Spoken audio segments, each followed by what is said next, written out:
যখন আমি শুনলাম আমার ভাই তার হাত আমার নবীর রক্তে রঞ্জিত হয়েছে, আমার মাথার মধ্যে খুন চড়ে গেল, রক্ত উঠে গেল মাথার মধ্যে, আমি পাগল হয়ে গেলাম, আমি উম্মাদের মতো হয়ে গেলাম। আল্লাহর কসম খেয়ে বলি, আমি আমার জীবনে কোনোদিন কোনো মানুষকে হত্যা করার জন্য এতটা পাগল হই নাই, এতটা পাগল হই নাই। নিজের আপন ভাইকে খুন করার জন্য আমি যতটা পাগল হয়েছিলাম। ও দোস্ত, আমিনু কামা আমানান নাস, আমিনু কামা আমানান নাস। কিয়ামত পর্যন্তের জন্য ঈমানের মাপকাঠি হলেন সাহাবায়ে কেরাম, সত্যের মাপকাঠি হলেন সাহাবায়ে কেরাম, মেয়ার হক হলেন সাহাবায়ে কেরাম, মেয়ার ঈমান হলেন সাহাবায়ে কেরাম। যারা সাহাবায়ে কেরামের সঙ্গে দুশমনি রাখে, যারা সাহাবায়ে কেরামের সত্যের মাপকাঠি হওয়াকে অস্বীকার করে, তাদের ঈমান কোনদিন মানসম্মত হতে পারে না, মানসম্মত হতে পারে না।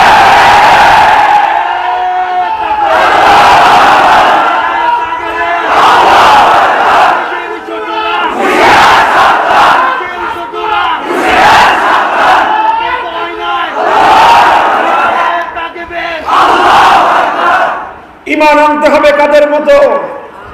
জোরে বলেন, ঈমান আনতে হবে কাদের মতো? আমার কথা না কোরআনের কথা, কোন মানুষের কথা না, আল্লাহর কথা। সাহাবীদের ঈমান কেমন ছিল আমি তোমাদের সামনে একজন সাহাবীকে পেশ করতেছি। সাদ ইবনে আবি ওয়াক্কাস রাদিয়াল্লাহু তাআলা আনহু। একদিকে ভ্রাতৃত্বের সম্পর্ক, একদিকে রক্তের সম্পর্ক, একদিকে আত্মীয়তার সম্পর্ক, আর একদিকে সেই আপন ভাই, সেই রক্তের সম্পর্কের লোক, তার হাতে আল্লাহর নবীর রক্তের দাগ লেগে আছে। তিনি এখন কি বলছেন? বলেন যে আল্লাহর কসম, আমার এই জীবনে আমি কাউকে হত্যা করার জন্য, কাউকে খুন করার জন্য এতটা পাগল হই নাই। যখন আমার ভাইয়ের হাতে আমি আল্লাহর নবীর রক্তের দাগ দেখেছি, তো ওই ভাইকে খুন করার জন্য যতটা পাগল হয়েছি।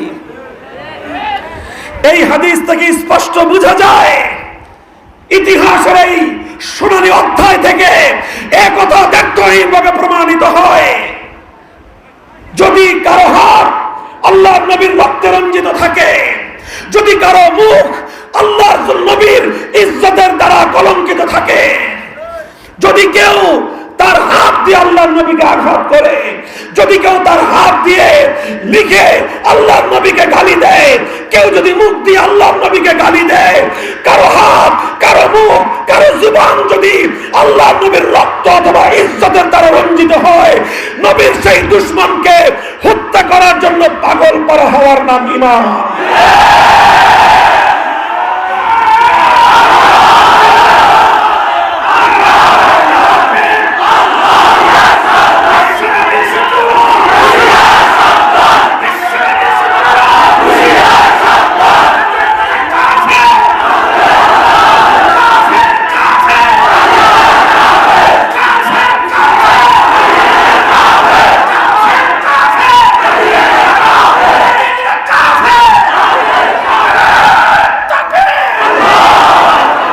মুহতারাম হাজিরিন, কথাটা খুব ভালো করে বুঝবেন, কথাটা খুব ভালো করে বুঝবেন।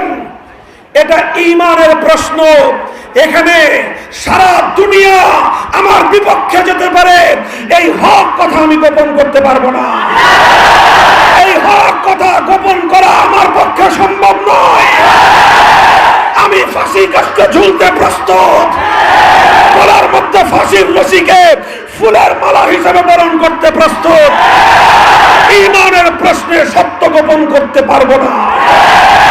আবার বলছি, যদি শোনা যায় কোন কুলাঙ্গার আল্লাহর নবীকে কটাক্ষ করেছে, দেখেন নবী যখন হায়াতে ছিলেন, আল্লাহর নবীর জীবদ্দশায় যার হাত নবীর রক্ত ঝরিয়েছে, সে যেমন অপরাধী, নবীর অবর্তমানে, নবীর ইন্তেকালের পর যে হাত দিয়ে নবীর বিরুদ্ধে লিখবে, যে জুবান দিয়ে নবীর বিরুদ্ধে কোন গালি উচ্চারণ করবে, কোন কটূক্তি উচ্চারণ করবে, সেই জুবান এবং সেই হাত ওই রকম অপবিত্র যে হাত দিয়ে নবীর রক্ত ঝরানো হয়। সুতরাং তার সঙ্গে মুমিনের আচরণ কি হবে, তার ব্যাপারে ইমানদারের মনোভাব কি হবে? ফামা লাকুম ফিল মুনাফিকিনা ফিয়াতাইন, ফামা লাকুম ফিল মুনাফিকিনা ফিয়াতাইন ওয়াল্লাহু আরকাসাহুম বিমা কাসাবু আতুরিদুনা আন তাহদু মান আদাল্লাল্লাহ ওয়া মান ইউদ্লিলিল্লাহ ফালান তাজিদ লাহু সাবিলা। আল্লাহর কোরআন বলতেছে কিছু মানুষ আছে সব জায়গায় নম্রতার সবক পড়ায়, কিছু মানুষ আছে সব জায়গায় নরম হতে বলে। আল্লাহ বলতেছেন, আল্লাহর কোরআন বলতেছে, আরে কি হলো তোমাদের? তোমরা মুনাফিকদের ব্যাপারে দুই ভাগ কেন? এক ভাগ নম্র আর এক ভাগ কঠোর। এমন কেন? মুনাফিকদের ব্যাপারে 100 ভাগের মধ্যে 100 ভাগ ইমানদার, কঠোর মনোভাব রাখতে হবে। মুনাফিকদের ব্যাপারে যার মনের মধ্যে নমনীয়তা থাকবে তার মনের মধ্যে মুনাফিকি আছে। মুহতারাম হাজিরিন, সুতরাং নিজে যেমন আল্লাহর নবীকে কটূক্তি করা যাবে না, নিজে যেমন আল্লাহর নবীকে গালি দেওয়া যাবে না, নিজে যেমন আল্লাহর নবীকে কটাক্ষ করা যাবে না, কোন গুনাহগার যদি আল্লাহর নবীকে গালি দেয় বরদাস্ত করা যাবে না, বরদাস্ত করা যাবে না।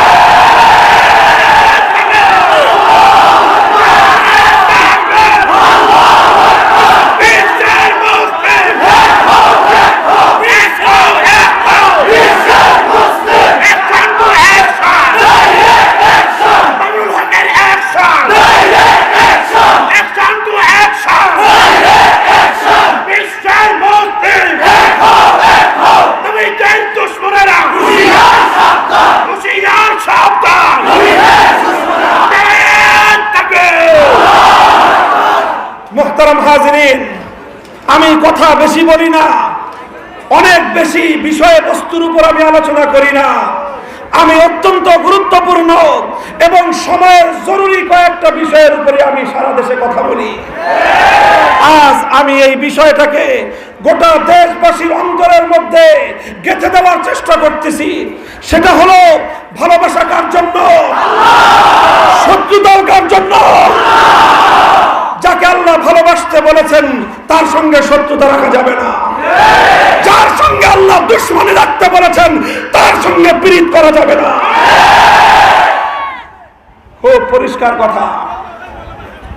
পীড়িত করেন, ভালোবাসা করেন বহুত মানুষ আছে, কিন্তু যে আল্লাহর দুশমন, যে আল্লাহর নবীর দুশমন, তার সঙ্গে কোনো খাতির নাই, তার ব্যাপারে কোনো নমনীয়তা নাই। আল্লাহর নবীর দুশমনের ব্যাপারে যে নমনীয়তা পোষণ করবে তার ব্যাপারে আমাদের নমনীয়তা রাখার সুযোগ নাই। মুহতারাম হাজিরিন, সাদ ইবনে আবি ওয়াক্কাস রাদিয়াল্লাহু তাআলা আনহুর এই ঘটনা থেকে স্পষ্টভাবে ঈমানের মানদণ্ড সাব্যস্ত হয়, মেয়ারে ঈমান সাব্যস্ত হয়। যখন তুমি শুনবা কোন কুলাঙ্গার আল্লাহর নবীকে আঘাত করেছে, চাই নবীর জানের উপর আঘাত করুক, চাই নবীর ইজ্জতের উপর আঘাত করুক, জানের চেয়ে ইজ্জতের দাম বেশি না কম? চিৎকার করে বলেন কম না বেশি? মুহতারাম হাজিরিন, আল্লাহর নবীর জীবনের চেয়ে আল্লাহর নবীর ইজ্জতের দাম অনেক বেশি। সুতরাং নবীর সাহাবীদের যুগে যেই কুলাঙ্গার নবীর জীবনের উপর আক্রমণ করেছে তাকে খুন করার জন্য পাগল হওয়াটা ছিল ঈমান। নবীর ইন্তেকালের পর যেই কুলাঙ্গাররা নবীর ইজ্জতের উপর আঘাত করে ওদেরকে খুন করতে চাওয়ার নামই হলো ঈমান। এই জন্য 4 মাযহাব, হানাফি, মালিকি, হাম্বলি, শাফিঈ, 4 মাযহাব, 4 মাযহাবের বাইরে লা মাযহাবি, সালাফি, যত গ্রুপের মুসলমান আছে, যত স্কুল অফ থট মুসলমানরা অনুসরণ করে 1400 বছর পর্যন্ত যত মাযহাবের, যত মাসলাকের, যত দৃষ্টিভঙ্গির যত আহলে হক আলেম আছেন, তাদের সকলের ঐক্যবদ্ধ সিদ্ধান্ত হলো এই পৃথিবীতে আল্লাহর আসমানের নিচে জমিনের উপর সবচেয়ে নিকৃষ্ট ঘৃণ্যতম মানুষ, ঘৃণ্যতম নরকের কীট হলো ওই ব্যক্তি যে আল্লাহর নবীকে গালি দেয়। শাতমে রাসূল তাকে বলা হয়, শাতমে রাসূল। যে নবীজির বিরুদ্ধে কটূক্তি করে সে হলো এই পৃথিবীতে সবচেয়ে বড় জঘন্যতম নরকের কীট। সে মানবতার দুশমন, সে পৃথিবীর সবচেয়ে নিকৃষ্টতম প্রাণী। তার জন্য একটাই শাস্তি, 4 মাযহাবে এক শাস্তি। লামাযহাবীদের কথা এক শাস্তি, সালাফিদের কথা এক শাস্তি, দেওবন্দীদের কথা এক শাস্তি, বেরলভীদের কথা এক শাস্তি, ফুলতলির কথা এক শাস্তি, সরসিনার কথা এক শাস্তি, সবার কথা এক শাস্তি। নবীর দুশমন মৃত্যুদণ্ড, নবীর দুশমন মৃত্যুদণ্ড।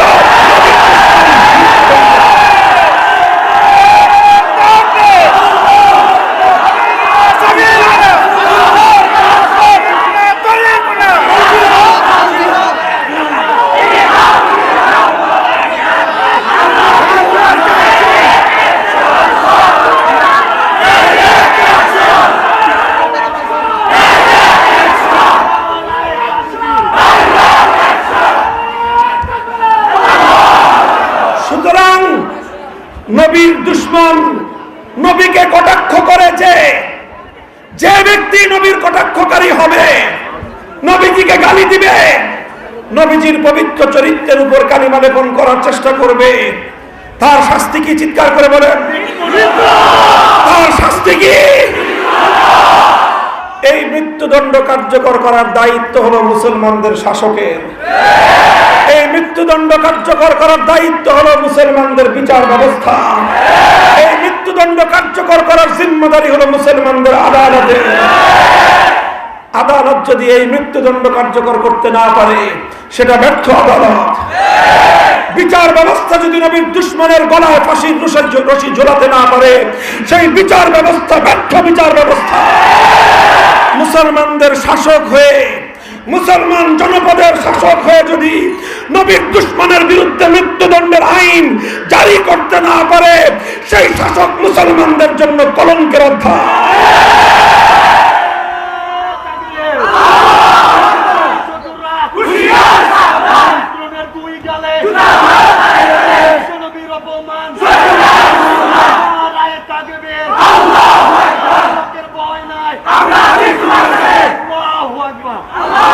মুহতারাম হাজিরিন, সুতরাং আজ এই কথা আমরা পরিষ্কার বলছি, 2013 সালে শাইখুল ইসলাম আল্লামা আহমদ শফির ডাকে বাংলাদেশের 50 বছরের ইতিহাসে সবচেয়ে বড় গণজাগরণ হয়েছিল। বাপ ভাঙ্গার স্রোত ছুটেছিল। টেকনাফ থেকে তেতুলিয়ায় লক্ষ কোটি মানুষের এক আওয়াজ ছিল, এক কণ্ঠে আওয়াজ ছিল। এটা ব্যক্তি আল্লামা আহমদ শফির জন্য নয়, এটা আল্লাহর পয়গম্বরের ইজ্জতের হেফাজতের জন্য ছিল। সবাই চেয়েছিল আল্লাহর নবীকে যেন আর এই জমিনে দাঁড়িয়ে কোনো কুলাঙ্গার কটূক্তি করতে না পারে। এজন্য এদেশের মুসলমান আবদার জানিয়েছিল, দাবি জানিয়েছিল, নবীর দুশমনের জন্য সর্বোচ্চ শাস্তির বিধান মৃত্যুদণ্ডের আইন তৈরি করা হোক। যদি এই আইন তৈরি করা হতো তাহলে এই মাটিতে দাঁড়িয়ে আর কোন কুলাঙ্গার, কোন নরকের কীট, কোন জাহান্নামের কীট আমার নবীকে, রহমতের নবীকে বিষোদ্গার করার দুঃসাহস পেত না। দুর্ভাগ্যজনক ভাবে সেই আইন তৈরি হয়নি।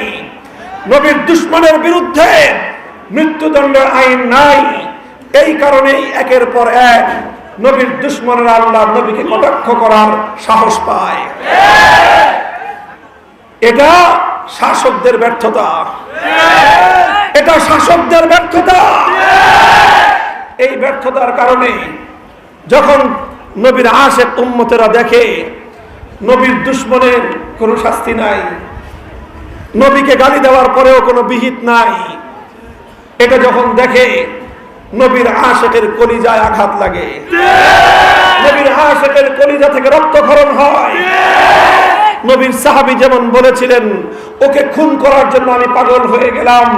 আজও সাহাবায়ে কেরামের উত্তরাধিকারী সত্যিকার আশিকে রাসূল যারা আছে, তারা নবীর দুশমনকে খতম করার জন্য পাগল হয়ে যায়।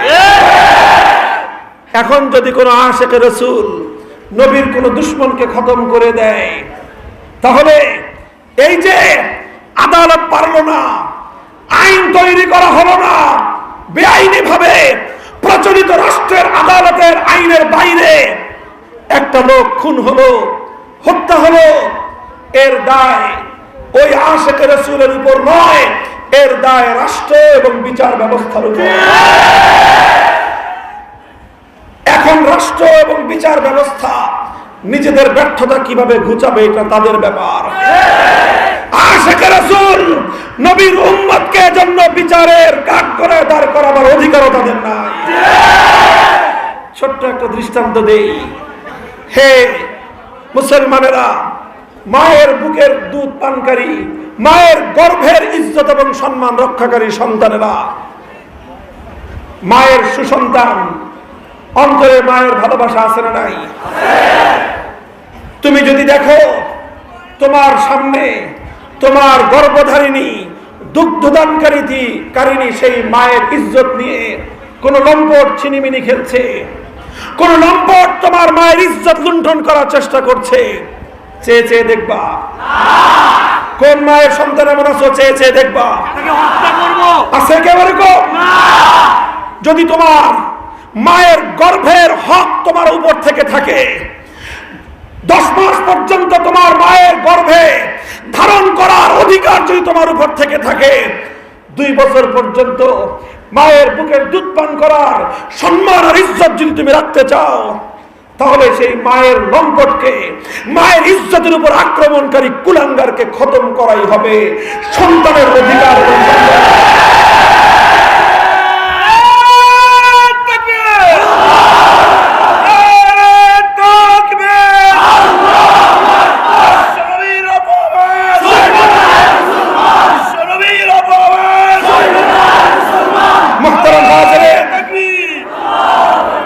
এখন মায়ের ইজ্জত লুণ্ঠনকারী লম্পটকে যে সন্তান খতম করে ফেললো, কিছুক্ষণ পর শাসক গোষ্ঠী, আদালত যদি এসে বলে সেই সন্তানকে যে তোমার বিচার হবে, কেন বিচার হবে? আমার বলে যে তুমি লম্পটকে শেষ করে খতম করেছো কেন, কার পারমিশন নিয়ে?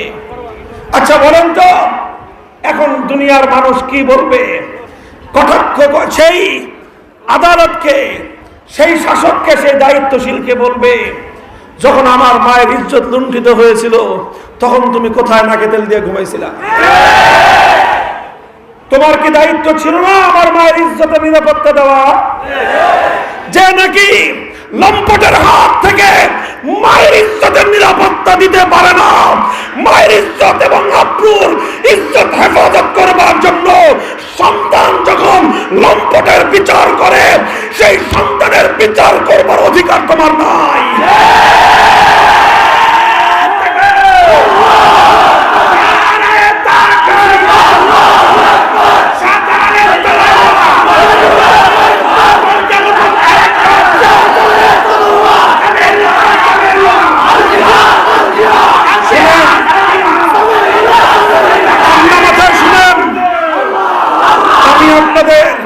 লক্ষ জনতার বিশাল মজমাকে জিজ্ঞাসা করতে চাই, একজন সুসন্তানের কাছে তার মায়ের ইজ্জত যতটুকু দাম, আল্লাহর নবীর একজন সত্যিকার আশিক উম্মতের কাছে নবীর ইজ্জতের দাম কম না বেশি?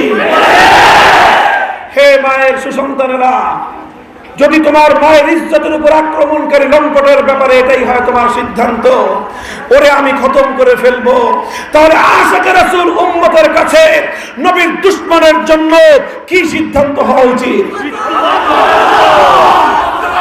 কাজেই কোন আশিকে রাসূল যখন দেখবে কোন কুলাঙ্গার নবীর উপর কটাক্ষ করেছে, নবীজিকে আক্রমণ করেছে, নবীজিকে গালিগালাজ করেছে, অকথ্য ভাষায় নবীর উপর আক্রমণ করেছে, আশিকে রাসূল উম্মত হিসেবে ঈমানের দায়িত্ব পালন করবার জন্য সে পাগল হবে, এটাই তার ঈমানের পরিচয়। সে তাকে খুন করতে চাইবে, এটাই তার ঈমানের পরিচয়।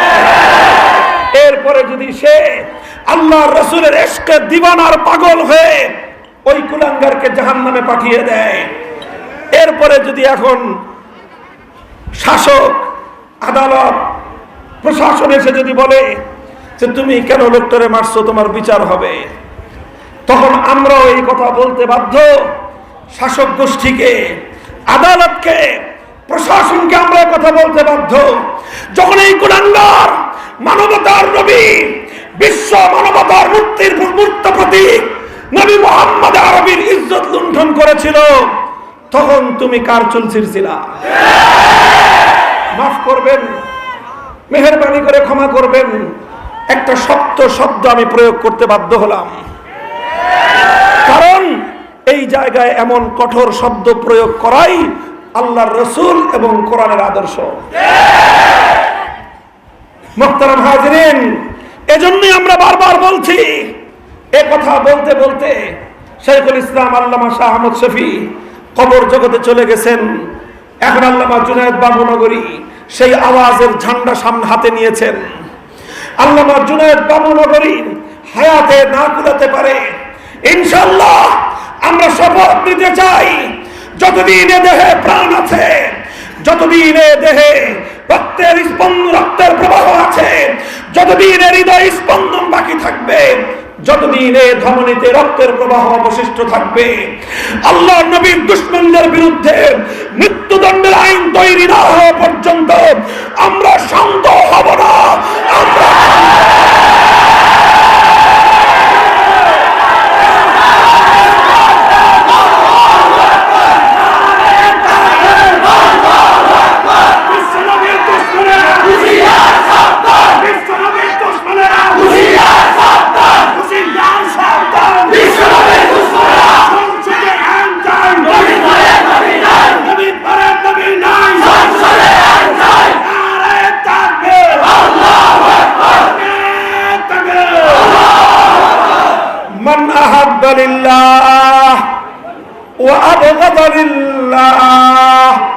ভালোবাসা একমাত্র কার জন্য?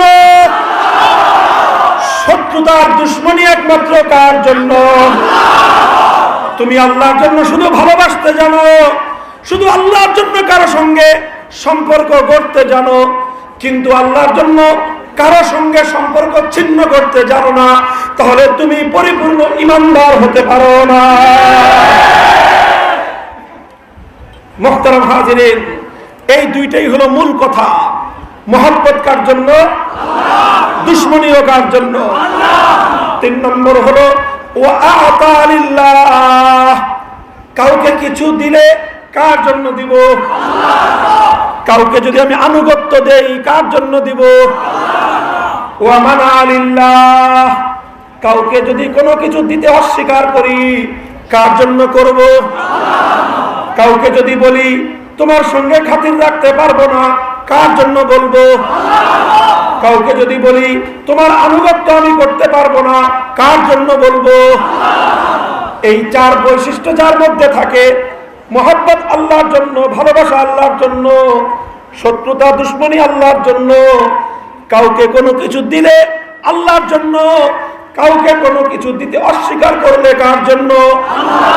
4 বৈশিষ্ট্য যার থাকবে, আল্লাহর পয়গম্বর বলেছেন ফাকাদ ইস্তাকমালাল ঈমান, সেই ব্যক্তিটাই হলো কামেল ঈমানদার। আখেরি পয়গাম, বন্ধুগণ, অনেক সময় এমন পরিবেশ তৈরি হয়, দেখেন ওয়াজের মঞ্চে বসে রাজনীতি করা, নিছক রাজনৈতিক আলোচনা করা, এটা আমাদের স্বভাব না। তবে হ্যাঁ, মনে রাখতে হবে মানব জীবনের প্রত্যেকটা জিনিস একটা আরেকটার সাথে অঙ্গাঅঙ্গি ভাবে জড়িয়ে থাকে। অর্থনীতির সাথে রাজনীতির সম্পর্ক আছে না নাই? রাজনৈতিক পরিস্থিতি যখন উত্তাল হয়ে উঠে, দেশে হরতাল হয়, হরতাল হলো রাজনৈতিক কর্মসূচি। দোকানপাট বন্ধ থাকলে পেটে লাথি লাগে নেতার না সাধারণ মানুষের? তাহলে অর্থনীতির সাথে রাজনীতির সম্পর্ক আছে না নাই? রাজনৈতিক পরিস্থিতি যদি খারাপ হয়, দেশের আইন শৃঙ্খলা পরিস্থিতি অবনতি হয়। আইন শৃঙ্খলার পরিস্থিতি অবনতি হলে সামাজিক অস্থিরতা দেখা দেয়। রাজনীতির সাথে সামাজিকতার সম্পর্ক আছে না নাই?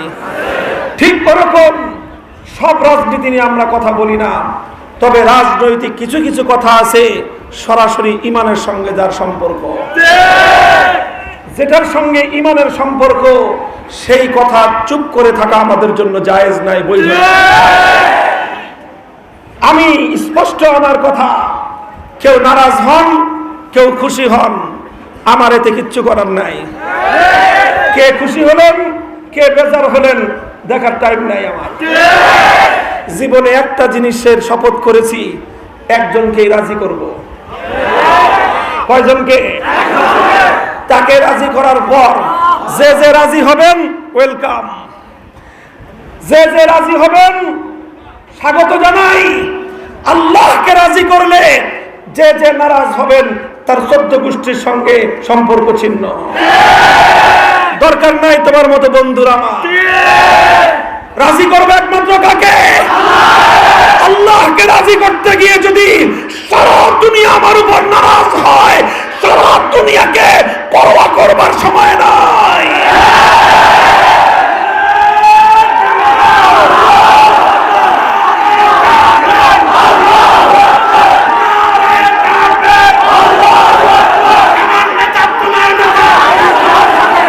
মুহতারাম হাজিরিন, খুব লক্ষ্য করে বুঝেন, বিভিন্ন কারণে বিভিন্ন জন বিভিন্ন রাজনীতি করেন। কে কি জন্য কোন রাজনীতি করেন অত গভীর আলোচনা আমি যাব না। তবে আমি মনে করি যদি কেউ জনগণের সেবা করার উদ্দেশ্যে, এলাকার উন্নয়নের স্বার্থে কোন রাজনীতি করে আন্তরিকতার সাথে, I will appreciate him, আমি তাকে সম্মান করি। আবার বলছি, কেউ যদি জনগণের সেবা করার জন্য, দেশের উন্নয়নের জন্য রাজনীতি করে আন্তরিকতার সাথে, আমি তার এই চিন্তা এবং এই ভাবনাকে আমি সম্মান জানাই। এখন আপনি কোন দল করেন ওটা ভিন্ন প্রসঙ্গ।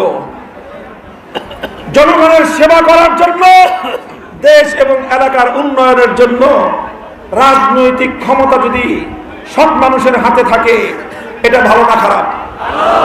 একজন ভালো মানুষের হাতে যদি রাজনৈতিক ক্ষমতা থাকে, তার দ্বারা রাষ্ট্রীয় সম্পদ প্রপার ব্যবহার হয়, যথাযথ ব্যবহার হয়, এলাকার উন্নয়ন হয়, জনগণের সেবা হয়। কাজেই যারা রাষ্ট্রীয় সম্পদ, রাষ্ট্রীয় শক্তি জনগণের কল্যাণে, এলাকার উন্নয়নে, দেশের উন্নয়নে ব্যবহার করার জন্য রাজনীতি করেন, সম্মান জানাই, শ্রদ্ধা জানাই। হ্যাঁ, যারা গম চুরির জন্য রাজনীতি করেন, দুর্নীতি করে আঙ্গুল ফুলে কলা গাছ হওয়ার জন্য রাজনীতি করেন, দেশের সম্পদ চুরি করে রাতারাতি কালো টাকার পাহাড় তৈরি করেন, যেই দলই করেন ঘৃণা করি আপনাকে। আওয়ামী লীগ করেন না বিএনপি করেন দেখার টাইম নাই। দেশের সম্পদ যারা চুরি করে সেই চোরদেরকে আমরা ঘৃণা করি, দুর্নীতিবাজদেরকে আমরা ঘৃণা জানাই, গম চোরদেরকে আমরা ঘৃণা করি। জনগণের সেবক যারা দেশের উন্নয়নে কাজ করে, যেই দল থেকেই করেন, আপনার এই কাজকে আমি সম্মান জানাই। কথাটা পরিষ্কার? আচ্ছা, এই আপনি যদি এলাকার উন্নয়নে ভূমিকা রাখতে চান, জনগণের সেবা করতে চান, রাজনৈতিক ক্ষমতাটা হলো একটা সহায়ক। একটা কি? আচ্ছা বলেন, একজন সাধারণ মানুষ এলাকার উন্নয়নে যেই পরিমাণ ভূমিকা রাখতে পারে, একজন চেয়ারম্যান, একজন এমপি, একজন মন্ত্রী তার চেয়ে কম পারে না বেশি পারে? অনেক বেশি।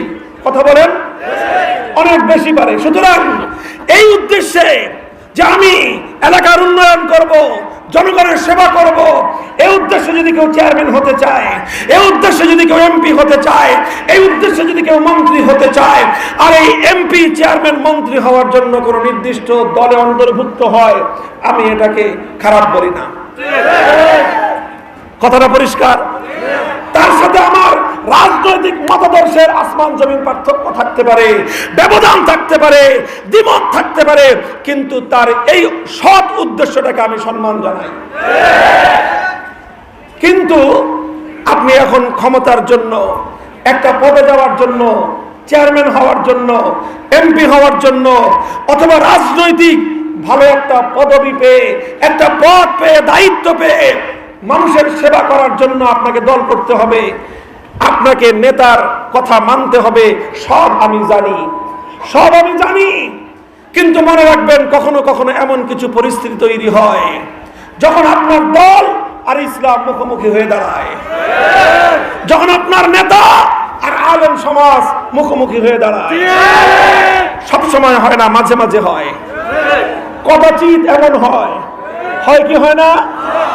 হে দেশের জনগণ, হে মুসলিম জনসাধারণ, আল্লাহর নবীর উম্মতেরা, আল্লাহর ইমানদার বান্দারা, স্পষ্ট শুনে রেখো, কোন শরীয়তের বিষয়ে যখন দেশের সমস্ত আলেম, যুগের সমস্ত আলেম একমত হয়ে কোনো সিদ্ধান্ত দেয়, আবার বলছি, কোন বিষয়ে সমস্ত আলেমরা যখন একমত হয়ে যায়, এটাকে ইসলামের পরিভাষায় বলা হয় ইজমায়ে উম্মত। কি বলে? এটাকে বলা হয় ইজমা। আপনারা শুনেছেন কোরআন, হাদিস, ইজমা, কিয়াস, ইসলামের 4 মূলনীতি শুনেছেন? যখন সমস্ত আলেম একমত হয়ে কোনো সিদ্ধান্ত দেয়, এটা হলো ইজমা। কোন বিষয়ে যখন সমস্ত আলেমদের একমত হয়ে যায়, সেই মতটা আর কোনো মানুষের মত থাকে না, সেটা শুধু আলেমদের মত থাকে না, সেটা হয়ে যায় ইসলামের বক্তব্য, সেটা হয়ে যায় আল্লাহর নির্দেশ। কথা বুঝাইতে পারি না? যেই বিষয়ে আলেমদের মধ্যে কোনো মতভেদ নাই, সেই বিষয়টা শুধু কোনো ব্যক্তিগত আলেমের মত না, সেটা ইসলামের কথা, সেটাই আল্লাহর সিদ্ধান্ত। কথা বলেন? হ্যাঁ, যেই বিষয়ে আলেমদের মতভেদ আছে, অনেক বিষয়ে আলেমদের মতভেদ আছে, আছে না নাই? আছে, অনেক বিষয়ে আলেমদের মতভেদ আছে। ফরজ নামাজের পর দোয়া করবেন কি করবেন না, কিছু আলেম বলেন যে দোয়া করেন, এটা উত্তম সুন্নত।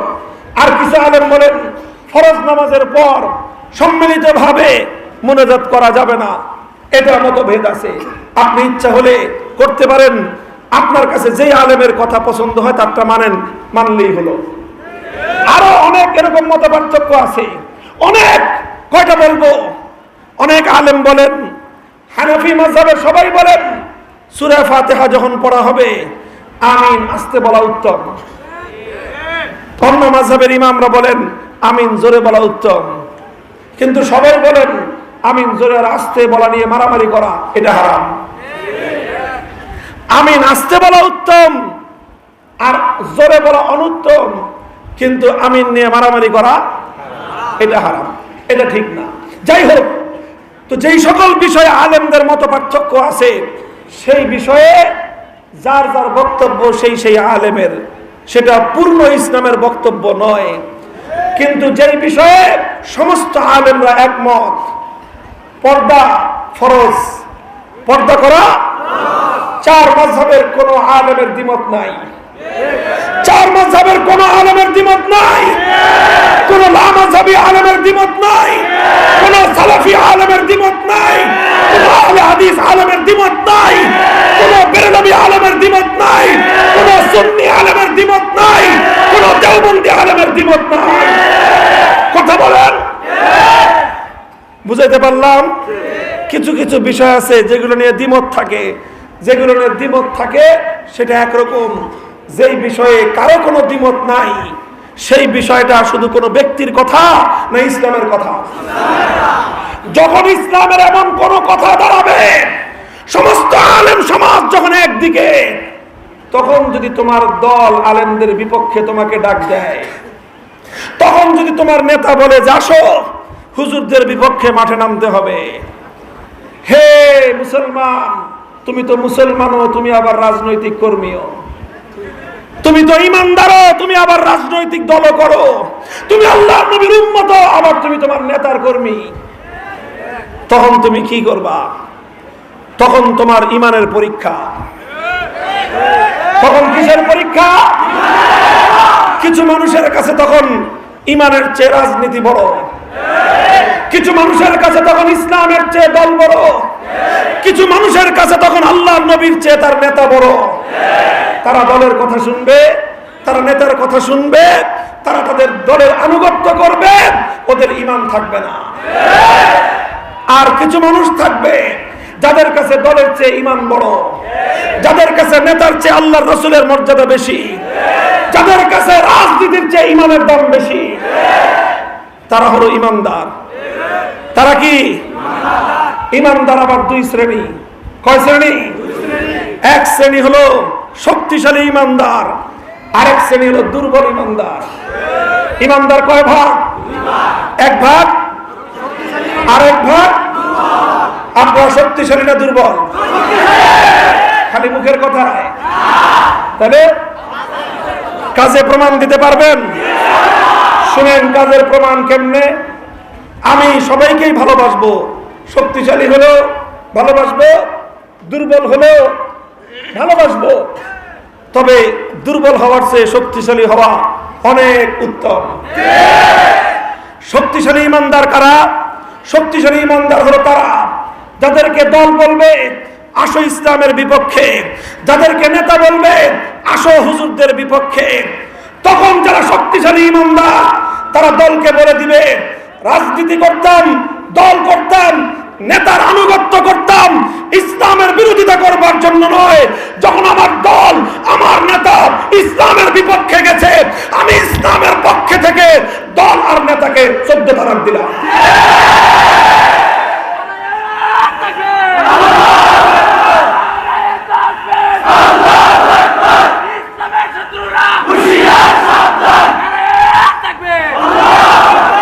যারা এই কথা বলতে পারবে যে না ইসলামের বিপক্ষে কোন দলকে আমি সমর্থন করব না, ইসলামের বিধানের বিপক্ষে কোন নেতার আনুগত্য করব না, সমস্ত আলেমদের বিপক্ষে যেই নেতা যাবে আমি ওই নেতার স্লোগান দেব না,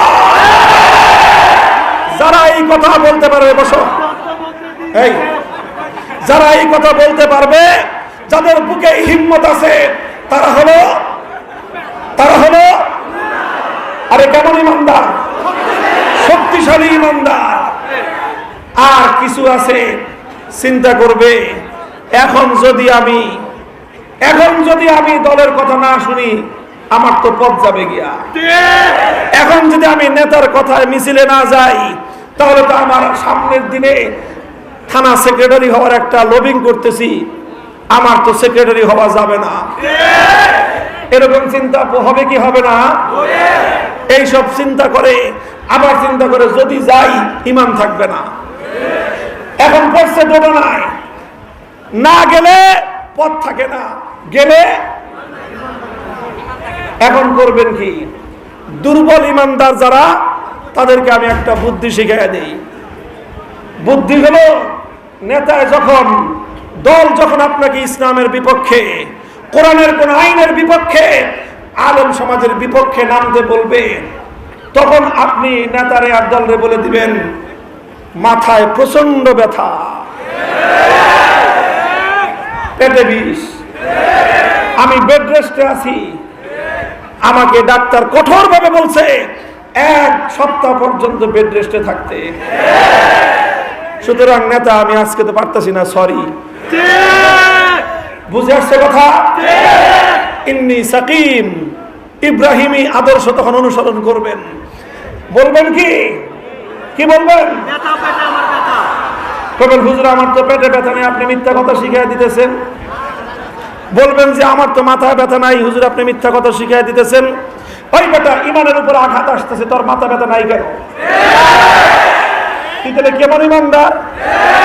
তাহলে মাথায় ব্যথা আছে না নাই? মাথায় বিষ আছে না নাই? দেশে তোমার ইমানের উপর আঘাত, দেশে রাস্তার মনে মনে শিরকি সংস্কৃতি বাস্তবায়নের পায়তারা চলে, তোমার মাথা ব্যথা নাই, তুমি ইমানদার মারা। কি বলেন? যখন ইসলামের উপর আঘাত আসবে প্রত্যেকটা ইমানদারের মাথা ব্যথা হতে হবে।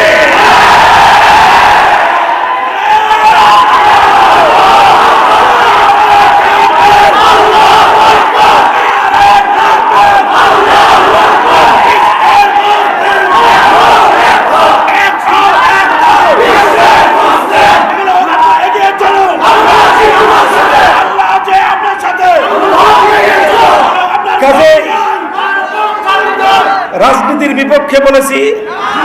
কোন দলের বিরোধিতা করেছি? কোন নেতার বিরোধিতা করেছি? হ্যাঁ করেছি।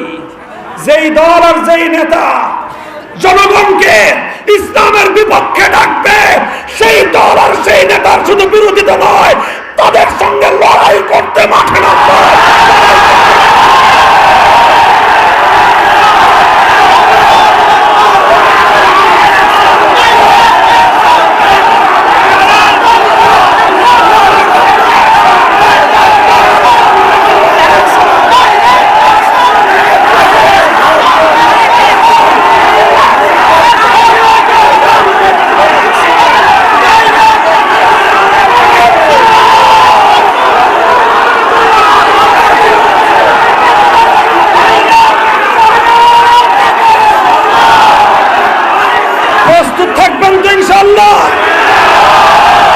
শুনেন, এই কথা বলবেন না, শুনেন, আমি আর আপনি যদি ঠিক হয়ে যাই, জনগণ যদি ঠিক হয়ে যায়, রাজনৈতিক নেতারা একেবারে পানির মতো সোজা হয়ে যাবে। নেতারা যখন দেখবে ইসলামের বিপক্ষে কথা বললে জনগণ সাথে থাকে না, তখন আপনা আপনি সোজা হয়ে যাবে। রাজনৈতিক দলগুলো যখন দেখবে ইসলামের বিপক্ষে অবস্থান নিয়ে শাহজালালের মাটিতে রাজনীতি করা যায় না, দল সোজা হয়ে যাবে।